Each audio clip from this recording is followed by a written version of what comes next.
Assalamualaikum anak-anak, berjumpa kembali dalam program pembelajaran jarak jauh yang diselenggarakan oleh KKG Kecamatan Harjamukti, Kota Cirebon. Nah, anak-anak, hari ini kita akan belajar ditemani oleh Ibu. Perkenalkan, nama Ibu Vika Arnita, Ibu dari SD Negeri Pangrango.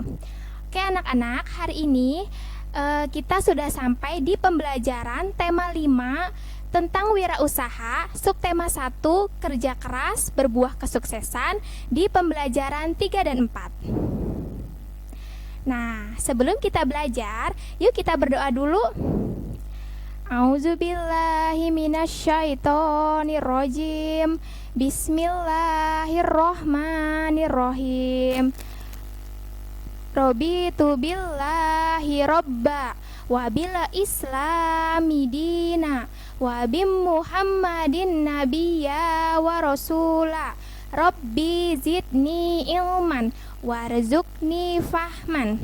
Artinya, kami ridho bahwa Allah Subhanahu wa Ta'ala sebagai Tuhanku, Islam sebagai agamaku, serta Nabi Muhammad sebagai Nabi dan Rasul. Ya Allah, tambahkanlah terhadapku ilmu serta berikanlah aku pengertian yang baik. Oke. Nah, sebelum kita lanjut, Ibu ingatkan ya kepada anak-anak bahwa pada saat ini kita masih berada di masa pandemi. Untuk itu, tetap. Nah, sebelum kita belajar, yuk kita mengenal dulu nih persiapan apa saja untuk belajar. Yang pertama, Ibu mau anak-anak sebelum memulai pembelajaran itu ada baiknya anak-anak malamnya itu dibuka dahulu nih buku LKS-nya atau buku paketnya untuk tahu nih, oh iya besok kita akan belajar ini. Jadi anak-anak semalam itu sudah belajar dulu, baik oleh ibunya atau oleh bapak di rumah atau oleh kakak di rumah gitu, supaya ketika belajar itu anak-anak bisa langsung paham atau bisa nyambung apa yang bapak atau ibu guru kalian sampaikan. Kemudian persiapan belajar yang kedua ialah sarapan ya. Sarapan itu tidak boleh dilewat ya anak-anak, karena dengan sarapan itu tubuh kita akan menjadi kuat dan otak kita juga akan berfungsi dengan baik. Jadi ketika anak-anak belajar perutnya sudah kenyang, otomatis kita itu akan siap untuk menerima pengetahuan yang diberikan oleh bapak atau ibu guru. Kemudian jangan lupa ya, siapkan buku tulis, pensil, penghapus, pulpen, dan juga penggaris jika diperlukan. Oke, sekarang siap ya, kita mulai pembelajaran. Sebelum memulai pembelajaran, Ibu akan menjelaskan nih tujuan pembelajaran yang akan anak-anak pelajari hari ini. Yang pertama, anak-anak itu diharapkan nantinya setelah belajar akan bisa menjelaskan bagian-bagian dari formulir pendaftaran. Kemudian tujuan pembelajaran kedua, diharapkan nanti anak-anak itu dapat menunjukkan bagian-bagian dari formulir pendaftaran. Kemudian yang ketiga, diharapkan anak-anak juga bisa menjelaskan tentang formulir pengiriman. Kemudian, tujuan pembelajaran keempat, menjelaskan pengertian wirausaha dan contohnya. Kemudian tujuan kelima, yaitu diharapkan anak-anak dapat menjelaskan pengertian magnet dan sifat-sifatnya. Jadi gimana teh?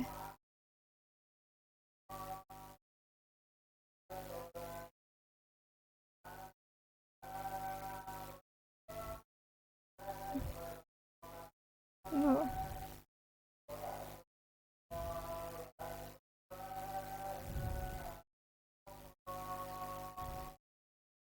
Oke, sekarang kita lanjut pembelajaran. Yang pertama, apa itu formulir? Sebenarnya materi formulir ini sudah anak-anak pelajari di tema 5, subtema subtema 1 pembelajaran ke-1 dan kedua, tetapi tidak apa-apa kita belajar lagi ya, mengulang supaya anak-anak tetap ingat. Apa itu formulir? Formulir adalah lembar atau surat isian yang di dalamnya terdapat beberapa pernyataan yang harus diisi dengan maksud pernyataannya. Hal terpenting dari pengisian formulir adalah mengisi data yang sebenarnya. Ya, Nak. Jadi, ketika anak-anak mengisi formulir, jangan ada data yang dipalsukan ya. Jadi, memang data yang sebenarnya. Kemudian, bagian-bagian dari formulir pendaftaran. Bagian-bagian dari formulir pendaftaran yang pertama ialah bagian kepala. Bagian kepala itu memuat nama lembaga, alamat lembaga, dan kontak. Nah, kontak di sini maksudnya itu bukan saja berupa nomor HP atau nomor telepon, tetapi juga bisa menggunakan nama email dari lembaga tersebut, gitu. Kemudian bagian tubuh. Bagian tubuh memuat data diri yang diperlukan seperti nama, tempat dan tanggal lahir, jenis kelamin, agama, pendidikan, alamat rumah, dan lainnya. Nah, di bagian tubuh inilah anak-anak harus mengisi dengan data yang sebenarnya.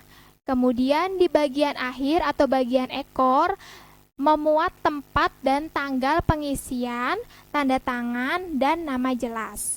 Oke, sekarang supaya anak-anak lebih memahami, yuk kita sama-sama melihat contoh formulir dan menunjukkan nih bagian-bagiannya.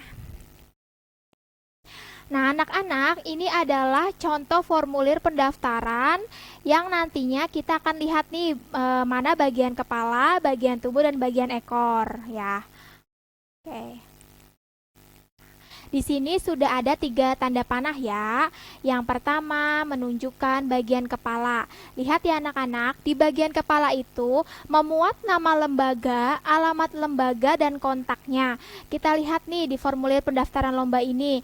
Nama lembaganya yaitu Komunitas Ranggon Sastra. Alamat lembaganya Jalan Haji Ali, RT 6, RW 9, nomor 100, Jakarta Timur 13540. Kemudian kontak lembaga, tadi Ibu sudah menyebutkan ya, kalau kontak lembaga itu bukan hanya berisi nomor HP atau misalnya nomor telepon, tetapi juga bisa berisi email. Nah, di formulir pendaftaran ini kontak lembaganya itu berupa email, yaitu emailnya komunitaslomba.sastra@gmail.com. Itu bagian kepala cukup jelas ya. Yuk sekarang kita lanjut ke bagian tubuh. Nah, di bagian tubuh ini anak-anak harus mengisi data dengan benar ya, sesuai dengan aslinya. Seperti nama lengkap, berarti bukan nama panggilan ya, nama lengkap kalian. Kemudian tempat tanggal lahirnya, alamat rumah, nomor telepon atau HP, kelas, divisi yang diikuti. Misalnya puisi, cerpen atau teater. Kalian itu ingin mengikuti lomba apa? Kemudian motivasi mengikuti lombanya itu apa? Nah, kenapa harus mengisi data yang sebenarnya? Karena jika menang biasanya akan mendapatkan sebuah piagam atau bisa saja mengirimkan hadiah di alamat yang sudah disebutkan di situ. Makanya harus mengisi data secara benar. Kemudian di tanda panah bawah bagian ekornya berisi tanggal mengikuti lomba, kemudian tanda tangan dan nama jelas. Tuh. Bagaimana? Sudah cukup jelas ya tentang bagian-bagian formulir pendaftaran? Oke, sekarang yuk kita lanjut ke contoh formulir selanjutnya selain formulir pendaftaran. Apa itu? Formulir pengiriman. Formulir pengiriman digunakan ketika akan mengirim sesuatu seperti benda atau uang. Kita harus mencantumkan data diri pengirim dan penerima secara lengkap dan tepat. Kenapa sih, Nak, kita harus mencantumkan data diri pengirim dan penerima secara lengkap? Karena tujuan formulir pengiriman kan akan mengirimkan barang. Kalau misalnya baik alamat kita ataupun alamat penerima tidak lengkap, barangnya itu tidak akan sampai, dan juga kita akan menyulitkan kurir yang akan mengirimkan barang kita tersebut. Jangan sampai ya kita menyulitkan orang lain. Maka dari itu, sebelum mengirimkan sesuatu harus melengkapi dulu data pengirim dan penerimanya secara lengkap. Nah, contoh formulir pengiriman seperti layanan Wesel Pos. Wesel Pos itu apa sih, Bu? Wesel Pos itu adalah layanan penerimaan dan juga pengiriman uang yang memberikan solusi terhadap kecepatan, ketepatan, dan keamanan. Nah, di era globalisasi sekarang ini, memang mengirimkan uang itu sudah bisa dengan cepat melalui ATM. Tetapi ada baiknya juga anak-anak itu mengetahui dan belajar mengenai apa itu Wesel Pos, kegunaannya untuk apa, dan bagaimana bentuk Wesel Pos, seperti itu. Untuk menambah wawasan saja ya. Oke, kita lanjut. Nah, di sini Ibu akan menunjukkan contoh dari Wesel Pos. Oke, di situ ada nomor-nomor ya. Nomor satu itu berisi jumlah yang dikirim. Jadi anak-anak di nomor satu itu menuliskan nominal uang yang akan dikirim. Di situ contohnya 100.000. Di nomor satu itu menulisnya itu nominalnya ya, angkanya. Sementara kalau yang di bawahnya itu, kotak yang bawahnya terbilang. Kalau misalnya di kotak bawah terbilang, berarti menuliskan hurufnya. Atas itu 100.000 dalam bentuk angkanya, terbilang itu 100.000 rupiah dalam bentuk tulisannya. Kemudian kolom yang kedua yaitu tanggal kirim. Nah, di tanggal kirim itu sudah tertulis 24 Februari 2007 ya. Jadi Wesel Pos itu memang marak atau banyak digunakan di tahun 2007. Kemudian yang nomor 3 ada kotak dikirim oleh. Nah, ini nama pengirimnya. Nama pengirim ini harus dituliskan secara jelas. Diisi oleh apa, Bu? Diisinya ini isi dengan data diri anak-anak, karena anak-anak yang akan mengirim. Contohnya di situ Ibu Riana, Jalan Jeruk nomor 92, Dumai Barat, Dumai. Ya, kalau bisa nanti di sini juga dilengkapi dengan nomor HP atau nomor telepon. Kemudian kolom yang keempat yaitu ditunjukkan kepada, berarti ini alamat si penerimanya. Alamat si penerimanya juga harus jelas ya, dilengkapi dengan nomor telepon. Contohnya di situ Ahmad Rumi, Jalan Perbatasan nomor 31 P Brayan 20239. Di situ sudah lengkap juga dengan nomor telepon. Ini bagus ya, sudah lengkap. Kemudian di kolom yang kelima atau kotak yang kelima, berita itu maksudnya tujuan dari pengiriman uang tersebut untuk apa. Nah, di situ contohnya uang ini untuk membeli buku-buku pelajaran yang dibutuhkan gitu. Kemudian yang keenam itu tanda tangan dan nama jelas gitu. Sudah jelas ya anak-anak. Yuk kita lanjut ke pembelajaran berikutnya, ke materi berikutnya. Wirausaha. Nah, wirausaha merupakan suatu pekerjaan yang dapat kita lakukan untuk mendapatkan penghasilan. Orang yang melakukan wirausaha disebut wirausahawan. Kemudian, seseorang yang dikatakan wirausahawan apabila orang tersebut bisa menciptakan bisnis sendiri, menanggung sebagian besar resiko, dan juga menikmati keuntungan dari usaha yang dirintisnya gitu. Jadi sama saja wirausahawan itu bisa membuka lapangan pekerjaan. Kalau misalnya usahanya itu besar, kemudian dia bisa merekrut pegawai, maka dia bisa dikatakan sebagai pembuka lapangan kerja ya. Oke. Nah, di sini Ibu mempunyai teks bacaan nih tentang kisah Sano yang memulai usaha. Oke ya. Sano, judulnya Sano, pemuda yang sukses berkat daur ulang sampah.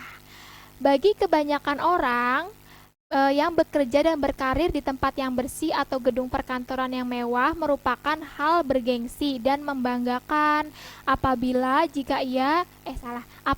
jika ia lulusan universitas ternama. Namun, tidak semua orang dan lulusan kampus terbaik memiliki impian dan harapan yang serupa, seperti halnya Junero Sano atau yang akrab dipanggil Sano. Sano ini lulusan kampus Institut Teknologi Bandung atau yang disingkat dengan ITB. ITB itu salah satu kampus ternama ya nak di Bandung. Nah, Sano itu lulusan ITB, tetapi dia lebih memilih usaha sendiri. Usaha yang dijalankan Sano adalah bisnis sampah gitu. Kalau bagi sebagian orang yang ijazahnya itu ITB, biasanya kerjaannya itu sesuai dengan ijazahnya nak. Tapi Sano ini lebih memilih usaha sendiri, yaitu bisnis sampah. Bisnisnya itu dimulai pada tanggal 24 Juli 2005 sebelum lulus kuliah.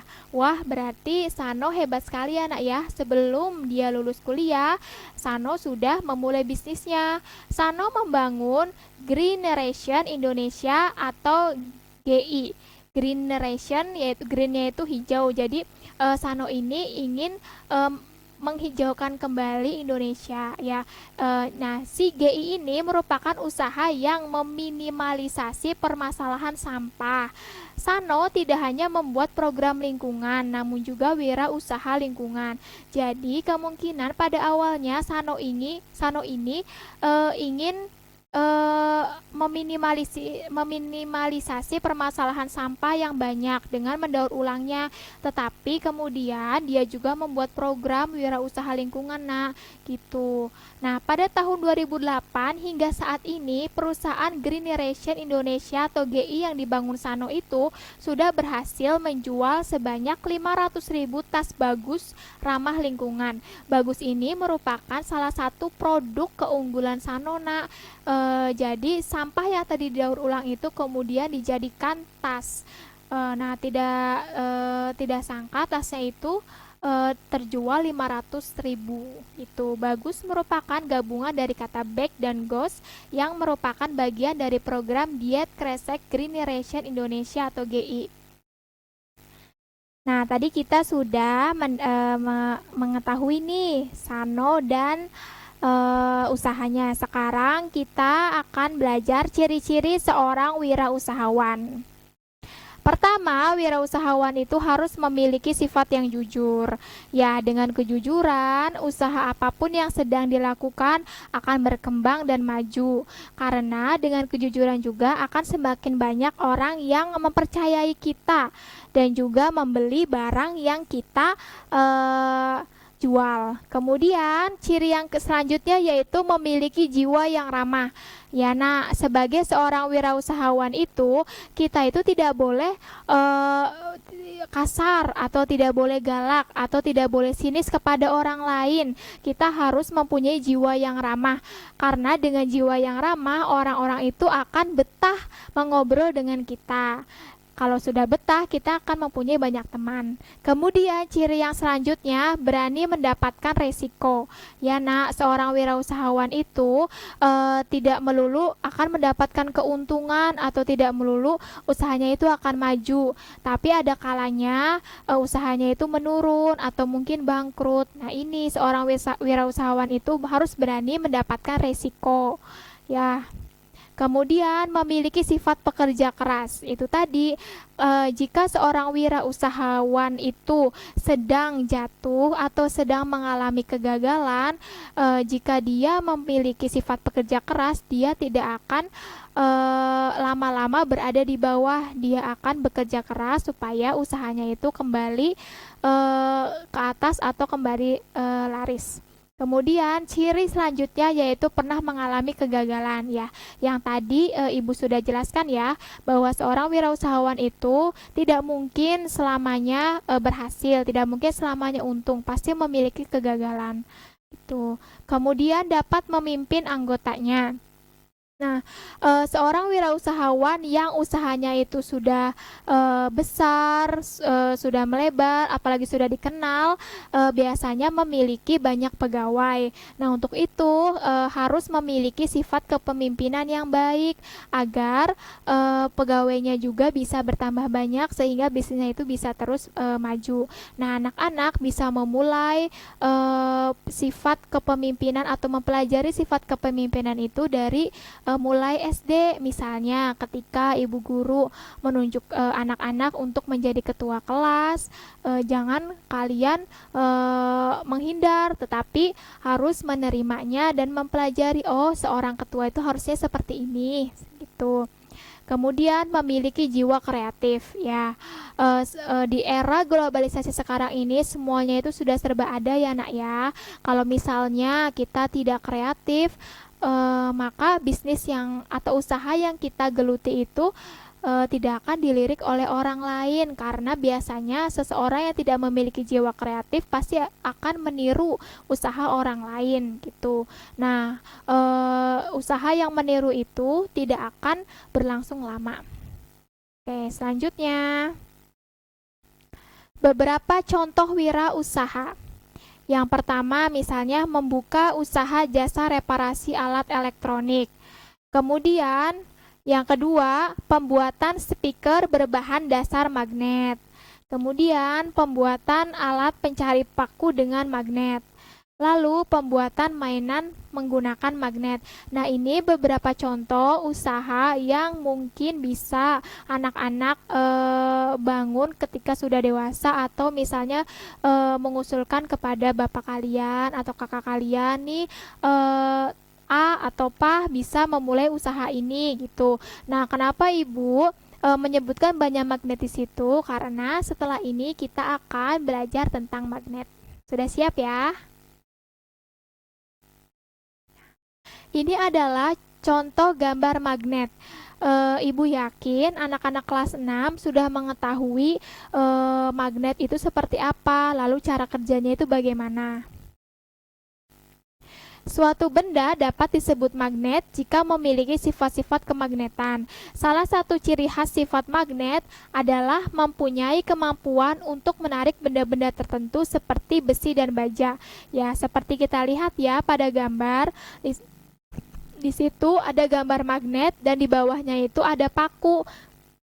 Karena paku itu adalah salah satu benda yang terbuat dari besi, maka bisa ditarik oleh magnet gitu. Nah, bagaimana Bu kalau misalnya benda-bendanya tidak terbuat dari besi dan baja? Nah, hari ini kita akan banyak belajar tentang magnet. Jadi, perhatikan ya. Sifat-sifat magnet. Pertama, magnet dapat menarik benda-benda tertentu. Kemudian, magnet itu mempunyai dua kutub. Kemudian, dua kutub magnet akan tolak-menolak dan juga akan tarik-menarik ya. Sebenarnya ini nanti kita akan bahas. Kemudian, gaya magnet dapat menembus penghalang. Ini adalah sifat-sifat magnet. Sekarang kita pelajari satu persatu. Pertama, magnet dapat menarik benda-benda tertentu. Nah, ini adalah contoh gambar bergeraknya ya. Tuh, di atas ada sebuah magnet, kemudian di bawahnya banyak barang-barang. Kemudian, ketika si magnet itu lewat, maka benda-benda yang terbuat dari besi, baja, nikel, dan sebagainya itu bisa tertarik, sementara benda-benda lain itu tidak dapat tertarik. Magnet hanya bisa menarik benda-benda tertentu saja yang terbuat dari besi, baja, nikel, dan kobalt. Benda-benda yang dapat ditarik magnet disebut dengan magnetis. Sedangkan benda-benda yang tidak dapat ditarik magnet disebut non-magnetis. Contoh benda non-magnetis adalah benda-benda yang terbuat dari kayu, plastik, dan kaca. Ya, walaupun sebesar apapun magnet, kalau benda yang ditariknya itu terbuat dari kayu, plastik, atau kaca, mereka tidak akan bisa ditarik oleh magnet. Kemudian magnet mempunyai dua kutub. Ini adalah contoh gambar magnet. Perhatikan magnet yang atas. magnet yang atas itu besar ya, kemudian diikuti oleh magnet-magnet selanjutnya yang kecil-kecil. Nah, di situ ada huruf U sama S. Maksudnya apa sih, Bu? Nah, setiap magnet memiliki dua kutub, yaitu kutub utara dan kutub selatan. Jadi, U itu adalah lambang untuk kutub utara dan S adalah lambang kutub selatan. Ketika magnet dipotong, tetap akan terbagi menjadi kutub utara dan selatan. Ya, kita perhatikan gambar yang atas. Gambar yang atas itu magnetnya itu panjang dan besar. Kemudian ketika kita potong menjadi dua, tetap saja magnet yang kecilnya akan membentuk kutub utara dan selatan. Ketika kita potong lagi ke bagian-bagian yang paling kecil, tetap saja bakal ada kutub utara dan kutub selatannya. Magnet mempunyai dua kutub. Nah, ini adalah contoh macam-macam bentuk magnet. Yang pertama magnet batang yang berbentuk seperti persegi panjang, kemudian magnet silinder, kemudian magnet jarum, lalu magnet U atau magnet ladam, kemudian magnet lingkaran yang bentuknya pipih. Nah, untuk sifat magnet selanjutnya yaitu pertama, ketika dua magnet didekatkan, maka akan terjadi dua hal. Yang pertama, jika dua kutub magnetnya itu berbeda jenis, misalnya utara dengan selatan atau selatan dengan utara, maka akan terjadi saling tarik-menarik. Kita lihat pada gambar ya, Nak ya. Gambar pertama, lihat tuh, U dan S-nya atau dua magnetnya itu disatukan, maka akan menempel. Karena apa? Karena terjadi tarik-menarik ya.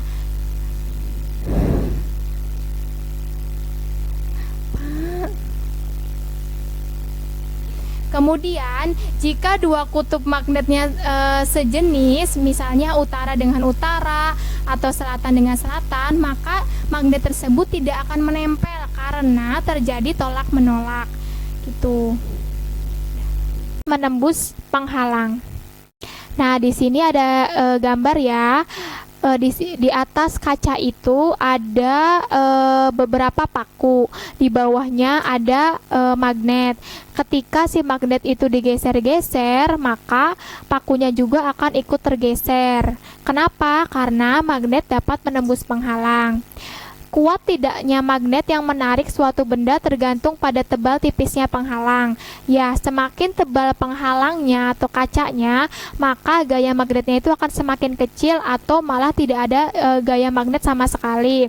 Gitu. Kemudian magnetnya juga, kalau misalnya magnetnya itu semakin besar, maka gaya tariknya akan semakin besar. Tuh. Nah, anak-anak, hari ini kita sudah belajar banyak hal ya. Yuk kita rangkum apa saja yang sudah kita pelajari.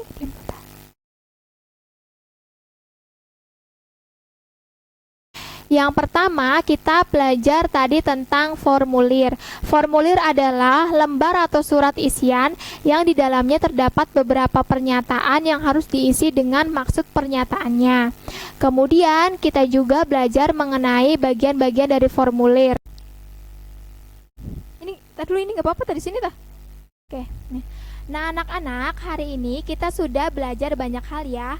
Yuk kita rangkum apa saja yang sudah kita pelajari. Pertama, kita belajar tentang formulir. Formulir adalah lembar atau surat isian yang di dalamnya terdapat beberapa pernyataan yang harus diisi dengan maksud pernyataannya. Kemudian, kita juga belajar mengenai bagian-bagian dari formulir, yaitu mempunyai bagian kepala, bagian tubuh, dan bagian ekor. Kemudian yang ketiga, contoh formulir pengiriman adalah wesel pos. Wesel pos ini digunakan untuk mengirim uang. Kemudian yang keempat, kita juga belajar mengenai wirausaha. Wirausaha adalah suatu pekerjaan yang dapat kita lakukan untuk mendapatkan penghasilan. Selanjutnya, kita juga belajar tentang salah satu ciri khas sifat magnet, yaitu mempunyai kemampuan untuk menarik benda-benda tertentu seperti besi dan baja. Benda yang terbuat dari kayu, cermin, dan plastik tidak dapat ditarik magnet, makanya dinamakan dengan benda non-magnetis. Magnet memiliki kutub utara dan kutub selatan. Jika kutubnya sejenis didekatkan, maka akan terjadi tolak-menolak. Tetapi jika kutubnya tidak sejenis kemudian didekatkan, maka akan terjadi tarik-menarik. Magnet juga dapat menembus benda bening. Nah, anak-anak, sekian pembelajaran hari ini. Terima kasih ya anak-anak hebat sudah menyimak pembelajaran dari Ibu. Semoga pembelajaran kali ini dapat bermanfaat untuk kalian. Wabillahi taufik wal hidayah. Wassalamualaikum warahmatullahi wabarakatuh.